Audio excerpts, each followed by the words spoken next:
I would like to do another book review for you. The last book review I did for you was by Dr. Douglas and Graham. This one, the 80-10-10 diet.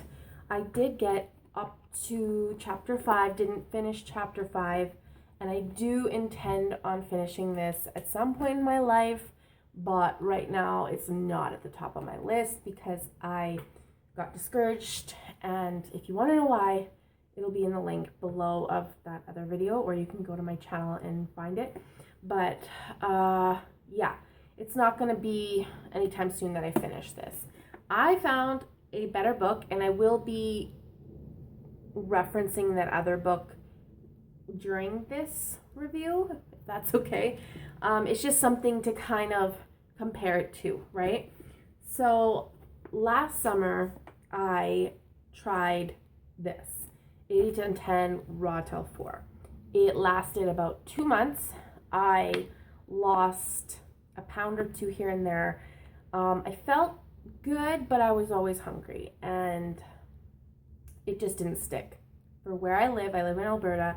I live in a dry place. I live in a cold place, and I'm indoors all the time. So it didn't really stick for me.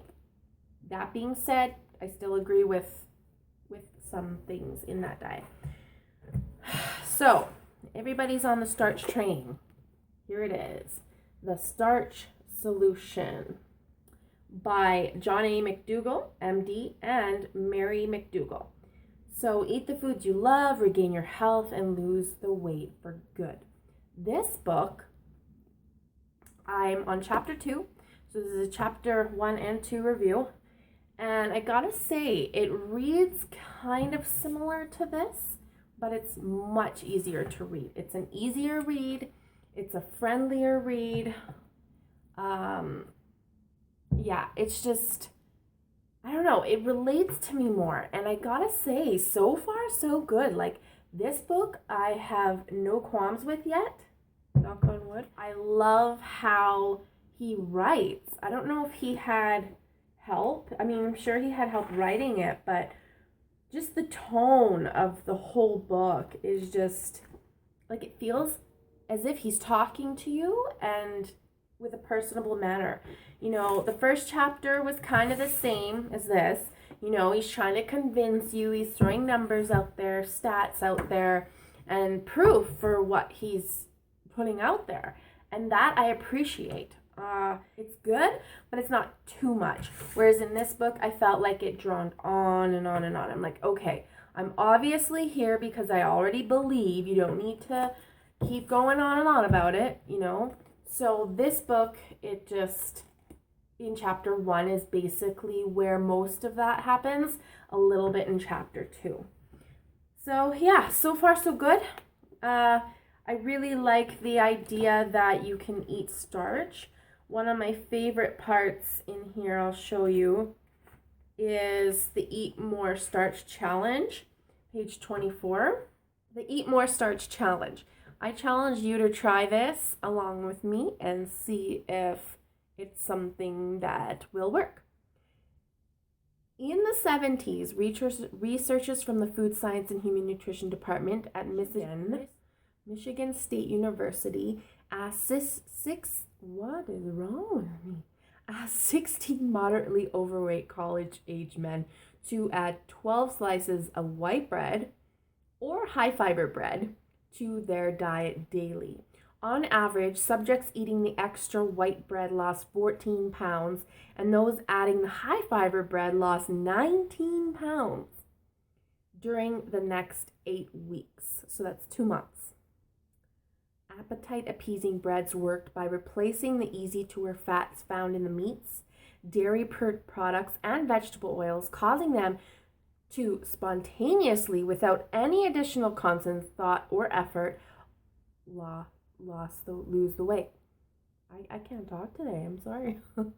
The general health of these college students also improved as reflection by a very large and rapid reduction in their blood cholesterol levels by 50 to 80 mg.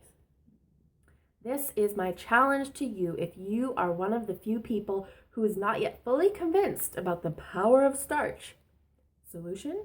Simply eat more starch without intentionally giving up anything else in your current diet.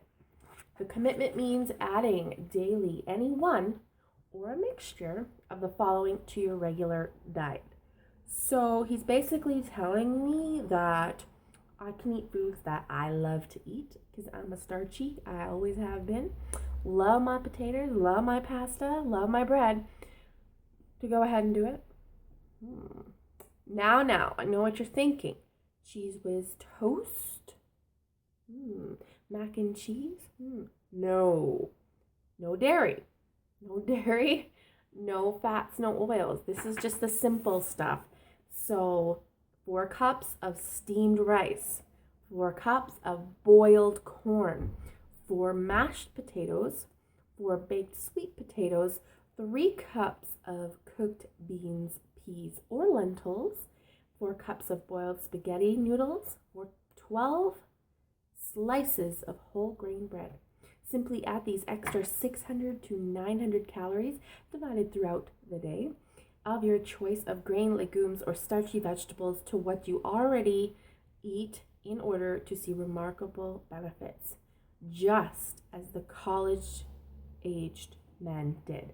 So please, if you're willing to try this out, I would be super duper happy to see how it turns out.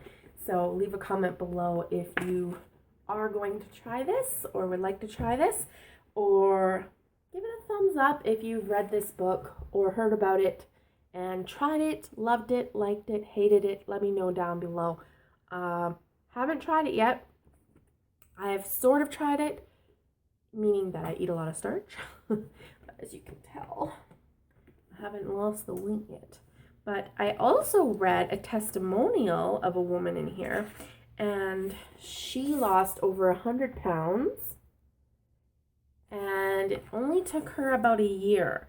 She lost about 1.25 pounds a week, and that is a healthy way to lose weight. So good for her.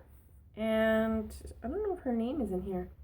Cloudy Rockwell, Director of Finance and Administration, Palmer, Alaska. So yeah, she's a star McDougaller.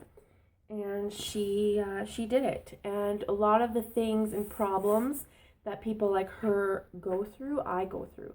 So I feel like if I really do stick to it, I can make this work. And you know, there's something to be said in this book, and it really stuck with me. It's that if you want to be beautiful, if you want to be healthy, if you want to have a good life, if you want a promotion or a boyfriend or a girlfriend, you want to be healthy. You know, we're attracted to people who look healthy because that's who we want to mate with. That's who we want, you know, subconsciously to have children with. So if you think about it, people who look healthy, so they're not overweight or underweight, and their skin is nice, and they just have this overall health about them, that they're fit, they're more likely to be successful in life, right? At their job, you know, people are going to appreciate that they're healthy. In their relationships, people are going to appreciate that they're healthy, and really, I don't know, just respect it. And think about it right now. How many people do you know that are healthy? Like really healthy, they look healthy, you know they're healthy. I have to think long and hard about that. I don't know many people who are really healthy. And the ones that I do, say maybe a few colleagues, I do respect that. I look up to them for fitness and health. So I think there's something to be said here, and I think we could all use a little bit more health and wellness and whatnot. So let me know what you think. Thumbs up if you think this is a good try, and comment below if you've tried it, liked it, hated it, or if you're going to do the challenge. Thanks again. Please really on our side. I don't want to waste what's left.